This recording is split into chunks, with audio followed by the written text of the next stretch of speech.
Hello Internet, welcome to the channel. My name is Frankie, and in today's video we are building for one of the fluffiest animals available in Planet Zoo, and that is the snow leopard, a rather fitting second addition to our Christmas themed zoo. For this build we're going to be focusing primarily on using a whole load of faux rocks to create the majority of the perimeter and make sure we have some viewing galleries and stuff built in. And something else I want to include is two different levels for our viewing galleries. We're going to have one at ground level and then one sloped up. And to do that, I'm going to use a trick that I've seen used by ZSH Plays loads of times. And what I'm doing is taking one of our transport vehicles and I'm going to slope it up into the air a little bit. This means you're getting a really nice smooth kind of ground shaping without you having to muck about with the terrain features all too much. You can get this path in place and then delete the track afterwards, and then make any alterations that you feel necessary using the terrain tools just to level it out a little bit and tidy up the sides and stuff. Like see here, my little bit of ground is floating, so all I need to do with the terrain tools is pull up the ground underneath it and make it look nice and tidy. With this nice sloped path in place, it means that I can start to work on the terrain of the actual habitat. We're going to start doing a bit of terraforming by raising all of the ground at the rear of the habitat up to meet this raised path, and then we're going to have it sloping down towards the front. Now of course the snow leopard ordinarily lives up in the mountains, and I want to try and replicate that a little bit by having some variation in height in this habitat. Make sure there's a different height, elevations and stuff for it to traverse, rather than it just being a flat plane. When playing about with terraforming like this, I find that one of the best things to do is really play about with it. Just trying to get it perfect first time kind of won't happen. You need to build it up and break it down, build it up and break it down. Keep repeating that, cutting into it and adding more to it makes for a much more organic looking finish, and I think it is definitely something that's quite fluid and you have to kind of experiment as you're going. The next part of the building process for this habitat is probably the most lengthy part of the build, but it adds the most character and makes it look more unique. Now that is to use a bunch of faux rocks, create a few different types of walls that I can then copy and paste around and adjust here and there where I need. Because by copy and pasting things, yes, you cover a large area pretty quickly, but it can look fairly copy and paste, and you don't want that repeat pattern. So every now and then you're going to have to move some rocks, delete some, add some and whatnot to add that variation to make it look less pattern like. During this somewhat time consuming part of the construction, there are a couple of things I do need to keep in mind, and one of them is I want to be able to have our viewing galleries, and down the front I'm going to use a couple archways and then take out some rocks as well, just to make sure we have a nice open area that I can then run a glass barrier through. And up the top we're going to kind of create it after the fact. We're going to delete a bunch of rocks and whatnot, sink some further into the ground to make it feel really quite immersive and have the glass kind of be the only thing that's separating you from the animal. Having two different viewing galleries at different heights is going to allow for very different experiences, because down at ground level you're not going to be able to see what is going on at the top of the habitat, and equally when you're looking down through the viewing gallery at the top of the habitat you won't be able to see the bottom. And we're going to have the feeding tray at the bottom to make sure that the guests do get a nice close-up look at the animal, make sure we get to see them interacting with a very specific thing, and then up the top that's where the watering hole is going to be. That's going to be where the water source is. So if you want to see different behaviours from this animal, you need to interact with the different viewing galleries. I'm also thinking of creating a kind of bridge over the top of the path that our guests are going to be using. It's not a functional bridge at all, it just adds a little bit more character to this stonework. I'm literally just creating a structure that bridges over the top of the pathway from the habitat to the kind of perimeter bit that is making sure that our guests aren't just falling off this massive ledge that we've created. Now, whilst we continue to build away in this time lapse using loads of different faux rocks, I would just like to say a massive thank you to the continued support that I've got on this channel. It means the world to me. Having lost my job last year, it felt pretty weird to be in such a rough spot, and having you guys support what I'm doing here has been amazing. I'm just playing video games, but apparently 1,000 of you want to watch me do so, and that means so much to me, and I'm very, very grateful. So I would just like to say thank you for helping me reach 1,000 subscribers, and I hope that we can continue to kind of grow in the future. Leave comments down in the comment sections below, because that is always my favourite part of these videos, getting to talk to you guys down there a little bit. And if you're not already, maybe consider subscribing to the channel. Thank you so much, and let's get back to the main build.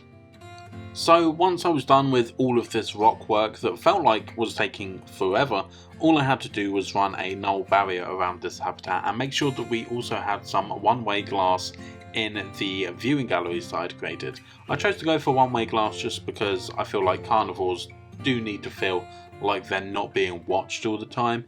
It's in their instinct to try and avoid the eyes of other creatures, because obviously they want to sneak up and attack. So to try and preserve that kind of natural instinct, we're going to make them feel like they're not being watched all the time by hundreds of guests and stuff. So that's why I'm going for one-way glass. When it comes to adding a habitat gate, where it goes doesn't really matter too much. What matters is making sure that we blend it into the habitat. And to do that, we need to delete any rocks that currently sit on top of the gate, and the ones that are either side, we just need to make some brief adjustments to make sure that they kind of run flush to it. They don't really crop into the door too much, and it looks like we could naturally have a door here. Also going to lay a long thin one over the top of this to kind of create a frame at the top as well, because otherwise the snow leopard could easily just jump over this door and then run rampant around the zoo. So with the main perimeter to this habitat done, there is of course the issue of the fact that with it all being made of rocks, snow leopards do live in the mountains and they are experts at traversing rock faces. So we need to ensure these animals can't actually escape. And to do that, I'm going to create a kind of hot wire looking system, and all I'm doing is taking two marquee beams, I believe they're 1 meter long, and then joining them together a bit of an angle, and using some of the poles that I believe came from the grassland pack, I think. We sink that into one of the beams and duplicate it along to kind of mimic some wire, and then for just a little bit of extra detail I'm going to put some hinges over the end of these beams as well, just to make it look like a decent connection point. This will cause or create a frame that we can then copy and paste around the top of our habitat, and it turns out to be a very finicky process, which I'm not going to show you the whole thing because it did take me ages, but it really just adds that sense of security to this habitat. After all, this is a carnivore and we want to make sure that it is properly housed. With all of the man-made parts of this habitat being complete, it's time to move on to the more natural side of the habitat, and that is always the best part, using foliage and stuff. But we're actually going to start out with yet more rocks. We're using even more rocks. This time we're not going faux rocks, we're going to be using some that are from this creature's habitat, and that is tiger, never sure how you actually say that. And I'm going to be using the slopes that we put in when terraforming to create some rocky banks. As I said earlier, I want to be kind of leaning into the fact that these animals live in the Himalayas. They live in mountains, so we are going to cover this in rocks. We are really going to cover these transitions, make sure that we don't see any of these big lumps that we've created when terraforming, and we're going to really sink in a large variety of rocks to create a very jagged and rough looking texture to the ground. One thing that I'm also going to do is we're going to select two slight portions just to break it up a little bit. We're going to use some of the smaller flat rocks and then do loads of layers. It's going to make it look like these are kind of remnants of larger rocks that are broken down and fallen into place over time, and it's just going to give this habitat a bit more history, I think, and it just, more importantly, makes it look more interesting because there's suddenly a bit more variety in the textures and shapes that you've got in this habitat. Once we're happy with all the rock work, and I promise that is the last of the rock work now, we're going to move on to the plant life, and I'm beginning with the large trees that we have already in this biome, just because I think it's a really good way to kind of incorporate the natural surroundings into our zoo. These trees were already around the entrance when we started up this zoo, so I think it's really important to be using them. We've already used them in the the crane habitat, so it's going to look quite nice if it's like kind of peppered across the entire zoo. We're also going to use some Himalayan trees, especially as they have such a nice lean to them. I think they're going to look really cool on the slopes, and I I think they do. And for ground coverage, we're going to use some caribou moss and crowberry bushes, just because I think the caribou moss adds loads of texture to the ground, which is really cool, and then the crowberry bushes add that much needed pop of bright colour. We can't go mad, we can't cover too much of the ground, but what we can do will make quite a difference. Something else that I would like to point out is that at the moment we are focusing on a habitat. Despite this being a Christmas themed zoo, there's not really much Christmasing going on, aside from the fact that it's snowy. That's kind of it. My reasoning for that is because us console players will be getting the Arctic pack on the 3rd of December. At the time of recording this, it is the 28th of November. So we just need to wait a little bit longer to get that, and I know that there might be some building pieces in that pack that I want to use in terms of theming, so I want to kind of wait until that pack is released before I decide on how we're going to theme this zoo in terms of the building and stuff. So we're just holding off on that for now, and we will get back to it soon, I promise. And with these bits of plant life put in, we're kind of done with this habitat. There's not too much more to talk about. We're going to add the feeding tray and enrichment items and stuff. We're also going to add a donation bin and some signs on the front of the habitat as well. But we're going to put all that into a time lapse, mainly so that we can get our fact of the day from Floki, because we need to find out at least one fact about this animal.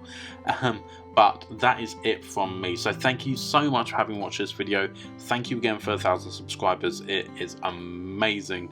Thank you for liking this video. If you did like it, please do give it a thumbs up and commenting down below. And until next time, I will see you later.